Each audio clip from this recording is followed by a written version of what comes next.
You know, there are these invisible forces all around us, shaping pretty much everything we do. Today, we're going to pull back the curtain on one of the biggest, most powerful of them all, the hierarchy. Okay, let's dive right in. If you've ever worked for a big company, you know the feeling. You see that org chart, you find your name, and you kind of feel like, well, just another box on a chart. But what if I told you that feeling is actually part of the design? See, that box isn't just a box. It's a single component, a single brick in this vast, invisible architecture, a kind of blueprint that dictates how power flows, who makes the decisions, and ultimately, how work gets done.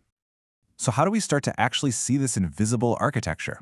Well, that's what this first part is all about. We're not looking at a boring list of rules or job titles. No, we're looking at a deliberate design, a structure created to bring order out of potential chaos. The best way to think about it is like this. You can't build a skyscraper without a steel frame to hold it all up, right? Well, an organization needs a hierarchy for the exact same reason. It's the essential scaffolding that gives it shape, defines power, assigns out responsibility, and creates those clear paths for making decisions. Okay, so if it's scaffolding, what's it actually made of?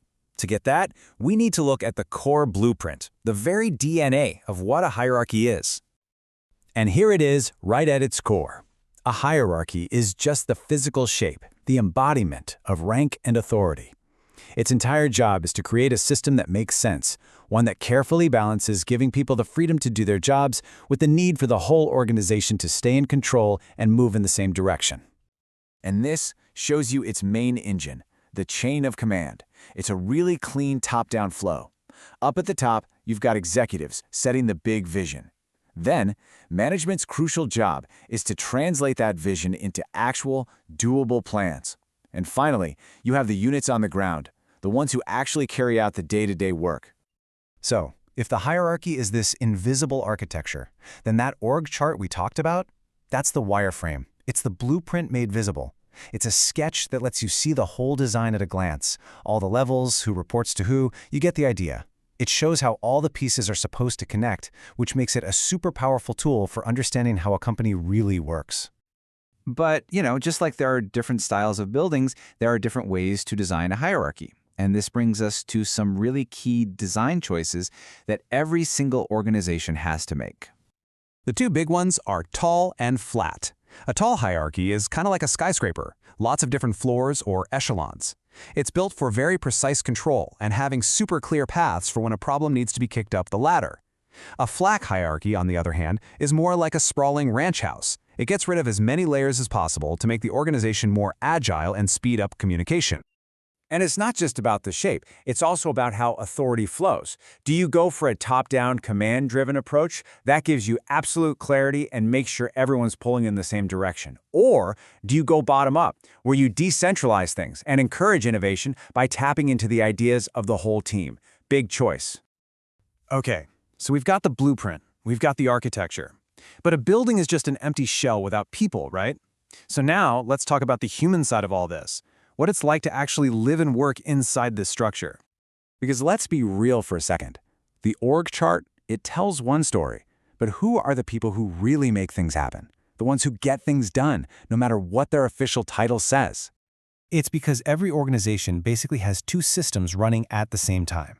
You've got the formal structure, that's the org chart, where power comes from your rank. But then, there's the informal network. This one is all about social dynamics, influence, and who you know. Think about that one engineer who can fix anything, or the person who knows how to navigate all the bureaucracy. This shadow system can either make the formal structure way better, or it can completely work against it. And here's the key.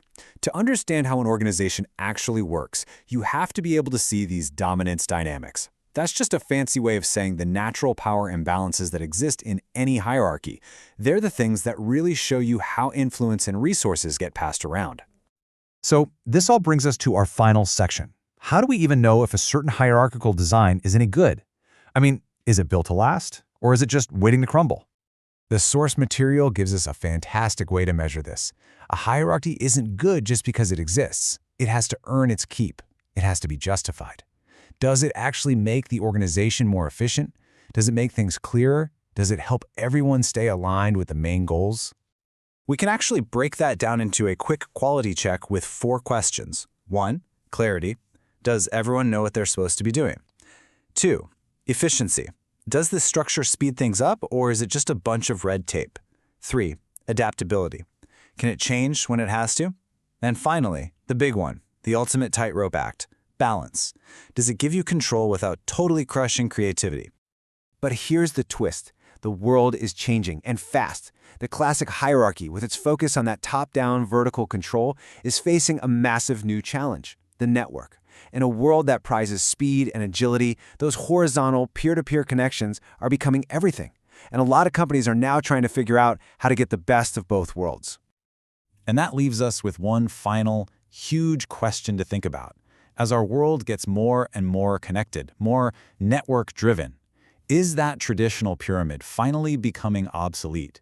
Or is this timeless piece of architecture simply being redesigned for a totally new era? The answer to that is going to shape the future of pretty much everything.